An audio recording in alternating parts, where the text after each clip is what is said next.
Hola, ¿cómo están? Hoy desarrollaremos el tema de octavo grado del bloque de geometría. Ángulos formados por una recta transversal y dos paralelas a ella. Desarrollaremos un ejercicio el cual nos dice que en la figura siguiente, dadas las rectas L paralelas a N y el ángulo 1 que mide 120 grados, encuentre las medidas de los ángulos restantes. Nos apoyaremos de la figura. Tenemos las dos rectas paralelas L y N y una recta S transversal a ellas. El ángulo dado 1 que mide 120. Vamos ya con la solución. Iniciaremos con el paso 1.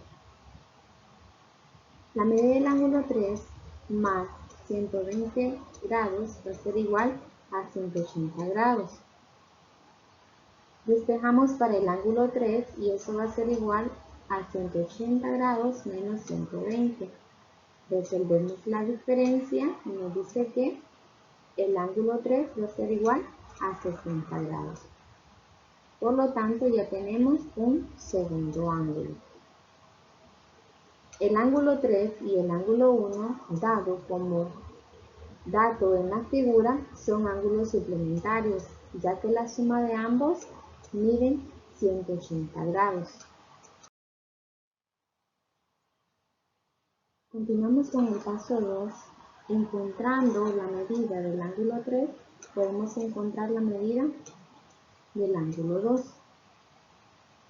Nuevamente colocamos la figura para auxiliarnos. Y la medida del ángulo 3 es igual a 60 grados. Si lo recuerdan, ya lo habíamos encontrado anteriormente. Entonces tenemos la medida del ángulo 3 va a ser igual a la medida del ángulo 2. ¿Por qué serían iguales? Vamos a ver. Nos dice que son iguales por ser ángulos opuestos por el vértice.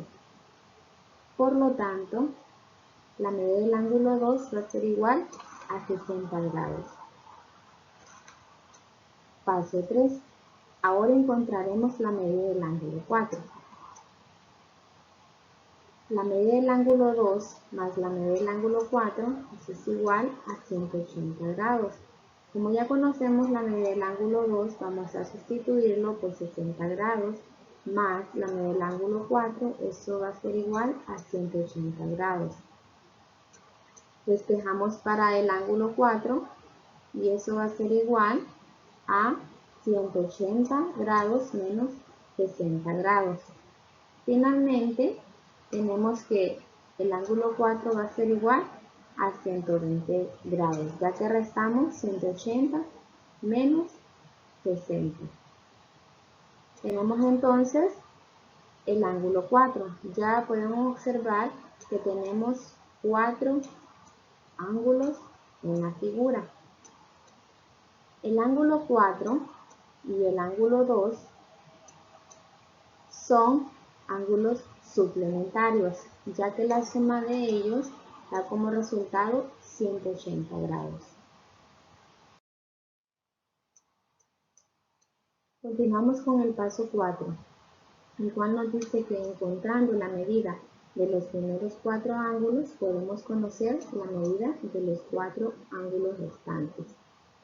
Nos auxiliaremos nuevamente de la figura y también colocaremos, ¿verdad?, los datos que ya conocemos, que la medida del ángulo 1 es igual a 120 grados, la medida del ángulo 2 es igual a 60 grados, la medida del ángulo 3 es igual a 60 grados y la medida del ángulo 4 es igual a 120 grados. Ya tenemos los primeros 4 ángulos. Por lo tanto, con esos datos vamos a encontrar los otros 4 ángulos, en el cual nos dice que la medida del ángulo 1 va a ser igual a la medida del ángulo 5. Podemos observar en la figura. ¿Y por qué son iguales? Porque son ángulos correspondientes. También tenemos que la medida del ángulo 3 va a ser igual a la medida del ángulo 7. Colocamos en nuestra figura. Y son iguales por ser ángulos correspondientes. La medida del ángulo 2 es igual a la medida del ángulo 6. También lo colocamos en nuestra figura.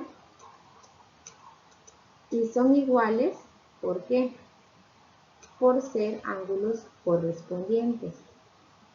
Tenemos también la medida del ángulo 4 que es igual a la medida del ángulo 8. Colocamos en la figura. ¿Y por qué decimos que son iguales? Porque también son ángulos correspondientes.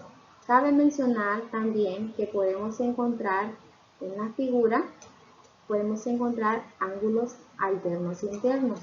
El ángulo 3 con el ángulo 6 son alternos internos y el ángulo 4 con el ángulo 5 también son ángulos alternos internos. Por lo tanto, hemos encontrado los 8 ángulos de nuestra figura. Espero hayan comprendido y nos vemos hasta la próxima.